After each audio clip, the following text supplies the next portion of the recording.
Hey everybody, what is up? This is Devin LaVore and Michelle LaVore coming at you. And so, what is the word of the Lord today for us? I definitely woke up feeling different. Feeling like the whole silence thing that God was been doing and the peace thing that he's been doing. Not that it was over, but it was like, okay, now I got a new word for you.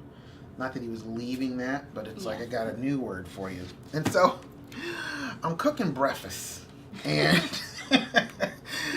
for the kids, and while I'm cooking breakfast, it's like the movie Meet the Browns by Tyler Perry keeps coming into my head, right? And I'm telling you, man, this is a new thing for me because it was prophesied somewhere. I forget where it was, but it was like God's going to start speaking to you in different ways and unusual ways and ways that maybe he's always tried to speak to you, but just you haven't really accepted it or recognized it. I tell you what, man, God is speaking to me through these different ways because in the Meet the Browns, at the beginning of the movie, their life was like there was literally no food in the cupboards. Yeah, and they had like this much oatmeal. And they were making that for breakfast Yeah, that day. and the little girl was like, oatmeal again? Like, come on. Like, and the mom, you know, that probably stabbed the mom in the heart, and she was just going, oh my gosh, I am doing the absolute best I can do. You know, and it's just like, and I'm looking, and that scene just kept going over and over in my head, you know, because it's not a far cry away from where we're at right now, man. I mean, we're very close to that zip code, okay? And I just felt like the Lord was sharing that with me, and I was going like, Lord, what are you doing? Like, why does this keep going on in my head? Because, and so I felt like the Lord was like, you know, that was just the beginning of that movie, right? Yeah. That was just the setup. That was the setup for the rest of the story. And I was just like, okay. And so I felt like that's what the Lord was saying. It was just like our situation right now, where we're at right now, is just a setup for the rest of our story.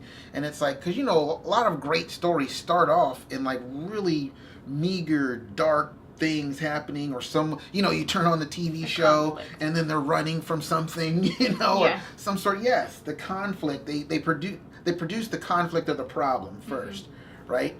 And the Meet the Browns, it related so much because that's literally right where we're at. We're like, oh my gosh, chicken and oatmeal again. You know what I mean? It's like, what's for lunch? Oh, chicken and oatmeal. Yeah. You know, it's like, what's for snack? Some chicken and oatmeal. You know what I mean? It's like we feel like Tom Hanks and what's that movie?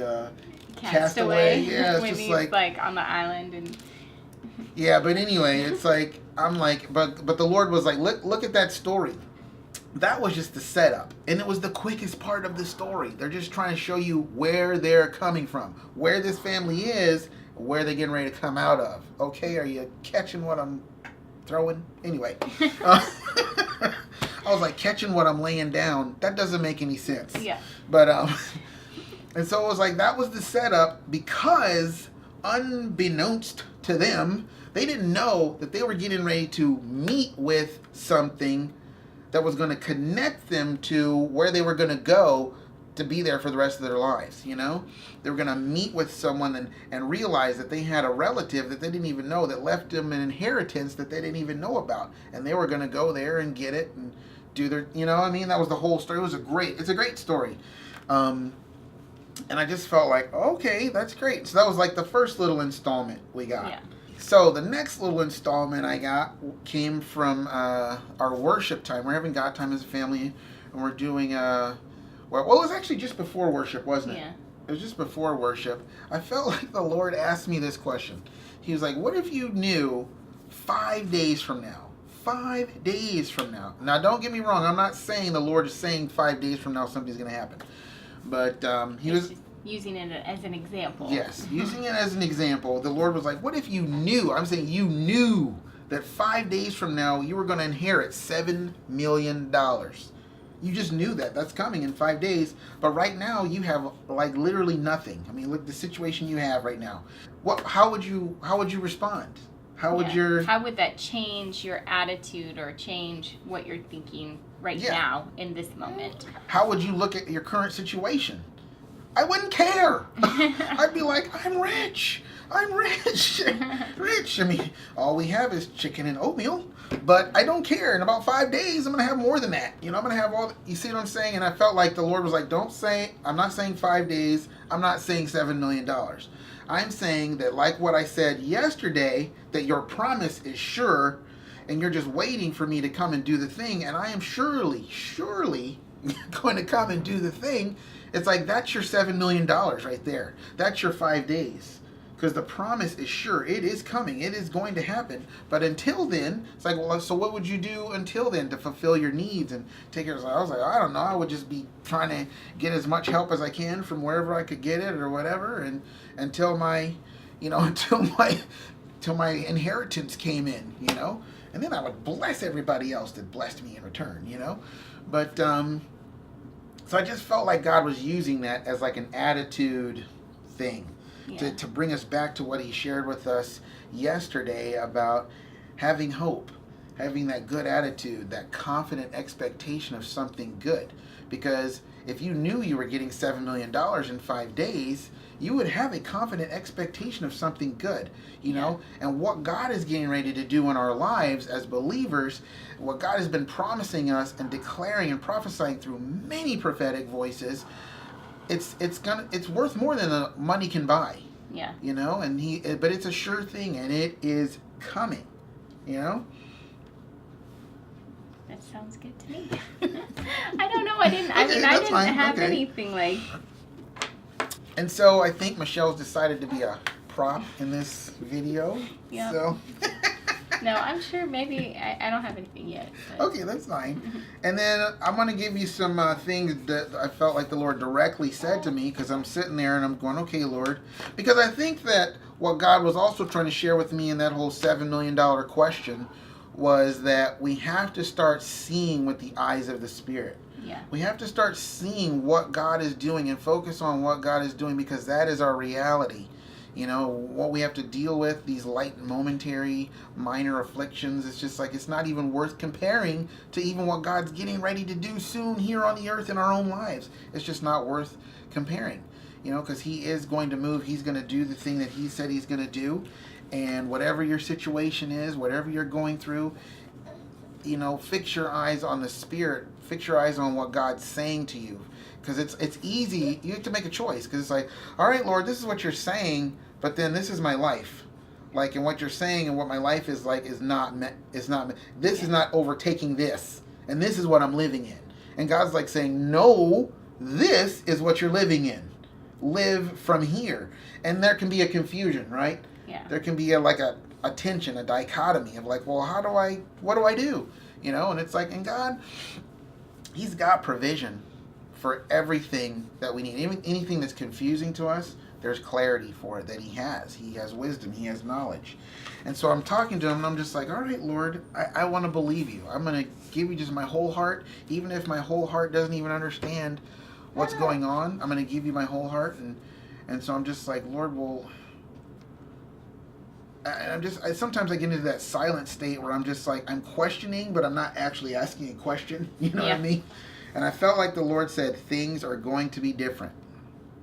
And I just felt like the Lord, he was using that to say, it's just, you're not going to be here forever. You're not going to be in this position forever. You're not going to be dealing with this forever. Things will change. Things are going to be different. And also, so I asked him, I was like, okay, what do you mean by things are going to be different? Because I know what I mean, and I know what I want that to mean, but what do you mean? And I felt like the Lord said, you're not going to hunger anymore. And I was like, wow, okay, that's awesome. Abundance of food. That's wonderful. But then you chimed in with a little something different. And I was just like, well, does he, like, he could also mean, like, the spiritual, like, not... Like, he's going to give us an abundance of him, an abundance of just his presence, and really even... Because he didn't say you will not go hungry anymore. He said you will hunger no more. Because we're hungry for a lot of things. Yeah.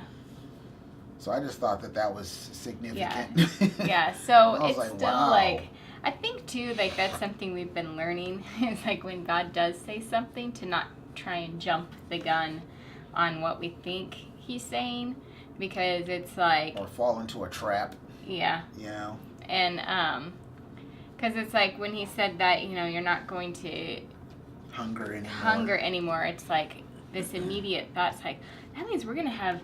Actually, Annalise's like, oh, so we're gonna have lots and lots of food, Yeah. you know, like, and it's like initially it's like, okay, like that would be awesome, because that means, you know, we're not gonna have to go through lean times and things like that. Gotta love those. And but then it was just like, wait, like really, like what is God saying? And I think that's important, you know, when you do hear words from God, to not jump to the conclusion of, okay, this is what, because I think we get so focused on what's really around us and like what we want to see happen, and then it's like, well, God's like, I'm actually trying to share something with you that's beyond, that's way bigger than what you're thinking. Actually. Yeah.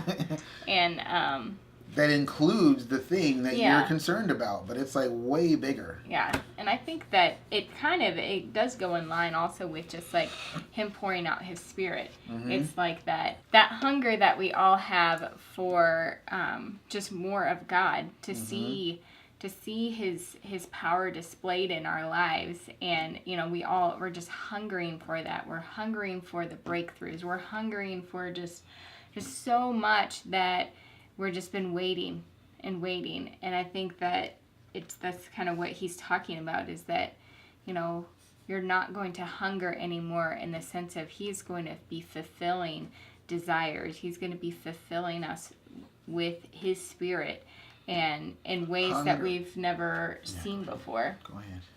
That's all I have. Well, it's like there's a hungering for, I'll tell you all of my hungers. I hunger for community of the body of Christ. Yeah. I hunger for like healthy relationships and friendships. I hunger for that kind of, you know, the fellowship of believers, you know, where I can get with a group of people and share kind of like, this is what I feel like God's saying, and this is what's going on, and not have people look at me like I've got 400 eyes on my face. You know, like, what? Okay, bless you. You know what I mean? It's like I have a deep hunger for that, you know, and it's just, there's so much lacking in so many different areas, you know? I have a hunger to be able to do things with my family. I have a hunger to have my family exposed to certain kinds of opportunities and whatnot. And I just felt like when the Lord, because it's like when you started talking about, well, what does the hunger mean? And we started talking about the different hungers, I felt like the Lord was like, bingo! You know what I mean? He was just like, there you go. You know, there's like a little ding, ding, ding, ding, ding on what you were saying. And then I was like, okay. And then I remembered how the Lord said it. And it was just like a deep sense of like, you're not going to hunger anymore. And I was like, oh, awesome. Because right now, the problem is with me, I start thinking about like our current situation. And how it's like, oh, great, we're going to have food. Someone's going to help us out. And the Lord's like, you're not seeing it, buddy. You're not seeing the big picture. Boom, baby. See how that happens? The magic of editing. So we just hope that this video encourages all of you, and we just want to say that, you know, if you guys are finding, you know, encouragement from our videos, we would love it if you could help support us. You can subscribe to the channel, you can share our videos with other people, or you can even help support us. We do have a donation link that PayPal, down below. That PayPal thing, yeah. And so we would just love it. Also, praying for us is really appreciated as well. Always. We love hearing when people are like, hey, we're praying for your family. So it's just, it's really encouraging. And continue to keep your comments going. And we definitely pray for you guys as well. Yeah. We do. And we get before the Lord, we just listen, try to hear from the Lord. Yeah. So, yeah. Until next time, we'll see you later. All right, guys. See ya. Bye.